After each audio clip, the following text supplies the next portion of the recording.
1 ਲੱਖ ਦੇ ਕਰੀਬ ਜਿਹੜੇ ਆ ਵੀਜ਼ਾ ਉਹ ਯੂਐਸ ਨੇ ਰਿਵੋਕ ਕਰ ਲਏ ਹੈਗੇ ਆ। H1B ਦਾ ਰੋਹ ਬੜਾ ਤਕੜਾ ਚੱਲ ਰਿਹਾ ਹੈਗਾ ਆ। ਇਮੀਗ੍ਰੇਸ਼ਨ ਕ੍ਰੈਕਡਾਊਨ ਚੱਲ ਰਿਹਾ ਆ ਤੇ ਯੂਐਸ ਸਟੇਟ ਡਿਪਾਰਟਮੈਂਟ ਕਹਿ ਰਹੀ ਆ ਵੀ ਅਸੀਂ ਇਹਨਾਂ ਨੂੰ ਵੀ will continue to deport these thugs. 1 lakh visa ਜਿਹਦੇ ਵਿੱਚੋਂ 8000 ਸਟੂਡੈਂਟ ਆ, 2500 ਦੇ ਕਰੀਬ ਸਪੈਸ਼ਲਾਈਜ਼ਡ ਵੀਜ਼ਾ ਹੈਗੇ ਆ। ਇਹਨਾਂ ਦੇ ਵੀਜ਼ੇ ਟਰੰਪ ਐਡਮਿਨਿਸਟ੍ਰੇਸ਼ਨ ਵੱਲੋਂ ਰਿਵੋਕ ਕਰ ਦਿੱਤੇ ਗਏ ਹੈਗੇ ਆ। ਡਿਪਾਰਟਮੈਂਟ ਆਫ ਜਿਹੜੀ ਸਟੇਟ ਆ ਉਹਨਾਂ ਨੇ ਸਰਕੂਲੇਸ਼ਨ ਆ ਉਹ ਵੀ ਜਾਰੀ ਕੀਤਾ ਹੈਗਾ ਆ। ਇਹ ਤੋਂ ਬਿਨਾ H1 ਨੂੰ ਲੈ ਕੇ ਲੋਕਾਂ ਦੇ ਵਿੱਚ ਬਹੁਤ ਜ਼ਿਆਦਾ ਜਿਹੜੀ ਅਨਸਰਟਨਟੀ ਹੈਗੀ ਆ। ਕਹਿੰਦੇ 6 ਵਿੱਚੋਂ ਇੱਕ ਜਣਾ ਜਿਹੜਾ ਭਾਰਤੀ ਮੂਲ ਦਾ ਬੰਦਾ ਆ H1 ਵੀਜ਼ੇ ਤੇ, ਉਹ ਕਹਿੰਦੇ ਵੀ ਡਿਪੋਰਟੇਸ਼ਨ ਰਿਸਕ ਦੇ ਅੰਡਰ ਆ।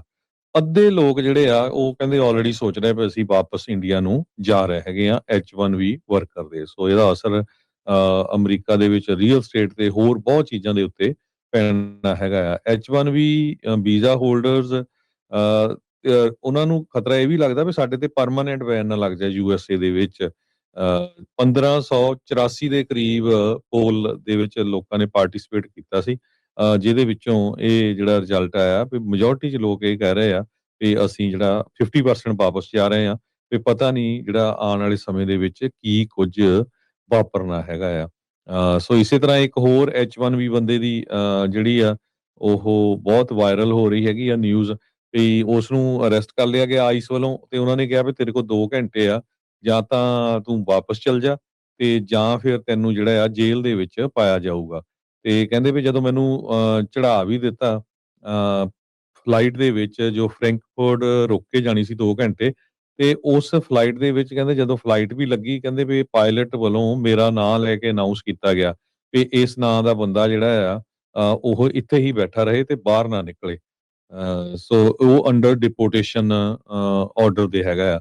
ਸੋ ਕਹਿੰਦੇ ਵੀ ਬਹੁਤ ਜ਼ਿਆਦਾ ਹਿਊਮਿਲੀਏਸ਼ਨ ਮੇਰੀ ਹੋਈ ਹੈਗੀ ਆ। ਸੋ ਇਦਾਂ ਦੀਆਂ ਜਿਹੜੀਆਂ ਸਟੋਰੀਆਂ ਆ ਹੁਣ H1B ਵੀਜ਼ਾ ਵਰਕਰਸ ਜਾਂ ਜਿਹੜੇ ਹੋਰ ਵੀਜ਼ੇ ਦੇ ਉੱਤੇ ਲੋਕ ਆ ਉਹਨਾਂ ਦੀਆਂ ਆ ਰਹੀਆਂ। 1 ਲੱਖ ਦੇ ਕਰੀਬ ਜਿਹੜੇ ਆ ਵੀਜ਼ਾ ਉਹ ਯੂਐਸ ਨੇ ਰਿਵੋਕ ਕਰ ਲਏ ਹੈਗੇ ਆ। H1B ਦਾ ਰੋਹ ਬੜਾ ਤਕੜਾ ਚੱਲ ਰਿਹਾ ਹੈਗਾ ਆ।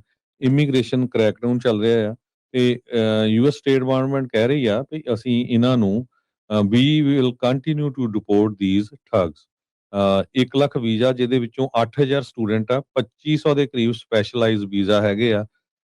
ਇਹਨਾਂ ਦੇ ਵੀਜ਼ੇ ਟਰੰਪ ਐਡਮਿਨਿਸਟ੍ਰੇਸ਼ਨ ਵੱਲੋਂ ਰਿਵੋਕ ਕਰ ਦਿੱਤੇ ਗਏ ਹੈਗੇ ਆ। ਡਿਪਾਰਟਮੈਂਟ ਆਫ ਜਿਹੜੀ ਸਟੇਟ ਆ ਉਹਨਾਂ ਨੇ ਸਰਕੂਲੇਸ਼ਨ ਆ ਉਹ ਵੀ ਜਾਰੀ ਕੀਤਾ ਹੈਗਾ ਆ। ਇਹ ਤੋਂ ਬਿਨਾ H1 ਨੂੰ ਲੈ ਕੇ ਲੋਕਾਂ ਦੇ ਵਿੱਚ ਬਹੁਤ ਜ਼ਿਆਦਾ ਜਿਹੜੀ ਅਨਸਰਟਨਟੀ ਹੈਗੀ ਆ। ਕਹਿੰਦੇ 6 ਵਿੱਚੋਂ ਇੱਕ ਜਣਾ ਜਿਹੜਾ ਭਾਰਤੀ ਮੂਲ ਦਾ ਬੰਦਾ ਆ H1 ਵੀਜ਼ੇ ਤੇ, ਉਹ ਕਹਿੰਦੇ ਵੀ ਡਿਪੋਰਟੇਸ਼ਨ ਰਿਸਕ ਦੇ ਅੰਡਰ ਆ। ਅੱਧੇ ਲੋਕ ਜਿਹੜੇ ਆ ਉਹ ਕਹਿੰਦੇ ਆਲਰੇਡੀ ਸੋਚ ਰਹੇ ਵੀ ਅਸੀਂ ਵਾਪਸ ਇੰਡੀਆ ਨੂੰ ਜਾ ਰਹੇ ਹੈਗੇ ਆ H1B ਵਰਕਰ ਦੇ। ਸੋ ਇਹਦਾ ਅਸਰ ਅਮਰੀਕਾ ਦੇ ਵਿੱਚ ਰੀਅਲ ਸਟੇਟ ਤੇ ਹੋਰ ਬਹੁਤ ਚੀਜ਼ਾਂ ਦੇ ਉੱਤੇ ਪੈਣਾ ਹੈਗਾ ਆ। H1B ਵੀਜ਼ਾ ਹੋਲਡਰਸ ਉਹਨਾਂ ਨੂੰ ਖਤਰਾ ਇਹ ਵੀ ਲੱਗਦਾ ਵੀ ਸਾਡੇ ਤੇ ਪਰਮਾਨੈਂਟ ਬੈਨ ਨਾ ਲੱਗ ਜਾਏ USA ਦੇ ਵਿੱਚ। 1584 ਦੇ ਕਰੀਬ ਪੋਲ ਦੇ ਵਿੱਚ ਲੋਕਾਂ ਨੇ ਪਾਰਟਿਸਿਪੇਟ ਕੀਤਾ ਸੀ, ਜਿਹਦੇ ਵਿੱਚੋਂ ਇਹ ਜਿਹੜਾ ਰਿਜ਼ਲਟ ਆਇਆ ਵੀ ਮੈਜੋਰਟੀ 'ਚ ਲੋਕ ਇਹ ਕਹਿ ਰਹੇ ਆ ਵੀ ਅਸੀਂ ਜਿਹੜਾ 50% ਵਾਪਸ ਜਾ ਰਹੇ ਆ, ਵੀ ਪਤਾ ਨਹੀਂ ਜਿਹੜਾ ਆਉਣ ਵਾਲੇ ਸਮੇਂ ਦੇ ਵਿੱਚ ਕੀ ਕੁਝ ਵਾਪਰਨਾ ਹੈਗਾ ਆ। ਸੋ ਇਸੇ ਤਰ੍ਹਾਂ ਇੱਕ ਹੋਰ H1B ਬੰਦੇ ਦੀ ਜਿਹੜੀ ਆ ਉਹ ਬਹੁਤ ਵਾਇਰਲ ਹੋ ਰਹੀ ਹੈਗੀ ਆ ਨਿਊਜ਼ ਵੀ ਉਸ ਨੂੰ ਅਰੈਸਟ ਕਰ ਲਿਆ ਗਿਆ ਆਈਸ ਵੱਲੋਂ ਤੇ ਉਹਨਾਂ ਨੇ ਕਿਹਾ ਵੀ ਤੇਰੇ ਕੋਲ 2 ਘੰਟੇ ਆ, ਜਾਂ ਤਾਂ ਤੂੰ ਵਾਪਸ ਚਲ ਜਾ ਤੇ ਜਾਂ ਫਿਰ ਤੈਨੂੰ ਜਿਹੜਾ ਆ ਜੇਲ੍ਹ ਦੇ ਵਿੱਚ ਪਾਇਆ ਜਾਊਗਾ। ਤੇ ਕਹਿੰਦੇ ਵੀ ਜਦੋਂ ਮੈਨੂੰ ਚੜਾ ਵੀ ਦਿੱਤਾ ਫਲਾਈਟ ਦੇ ਵਿੱਚ ਜੋ ਫਰੈਂਕਫਰਟ ਰੁਕ ਕੇ ਜਾਣੀ ਸੀ 2 ਘੰਟੇ, ਤੇ ਉਸ ਫਲਾਈਟ ਦੇ ਵਿੱਚ ਕਹਿੰਦੇ ਜਦੋਂ ਫਲਾਈਟ ਵੀ ਲੱਗੀ ਕਹਿੰਦੇ ਵੀ ਪਾਇਲਟ ਵੱਲੋਂ ਮੇਰਾ ਨਾਂ ਲੈ ਕੇ ਅਨਾਉਂਸ ਕੀਤਾ ਗਿਆ ਵੀ ਇਸ ਨਾਂ ਦਾ ਬੰਦਾ ਜਿਹੜਾ ਆ ਉਹ ਇੱਥੇ ਹੀ ਬੈਠਾ ਰਹੇ ਤੇ ਬਾਹਰ ਨਾ ਨਿਕਲੇ। ਸੋ ਉਹ ਅੰਡਰ ਡਿਪੋਰਟੇਸ਼ਨ ਆਰਡਰ ਦੇ ਹੈਗਾ ਆ। ਸੋ ਕਹਿੰਦੇ ਵੀ ਬਹੁਤ ਜ਼ਿਆਦਾ ਹਿਊਮਿਲੀਏਸ਼ਨ ਮੇਰੀ ਹੋਈ ਹੈਗੀ ਆ। ਸੋ ਇਦਾਂ ਦੀਆਂ ਜਿਹੜੀਆਂ ਸਟੋਰੀਆਂ ਆ ਹੁਣ H1B ਵੀਜ਼ਾ ਵਰਕਰਸ ਜਾਂ ਜਿਹੜੇ ਹੋਰ ਵੀਜ਼ੇ ਦੇ ਉੱਤੇ ਲੋਕ ਆ ਉਹਨਾਂ ਦੀਆਂ ਆ ਰਹੀਆਂ।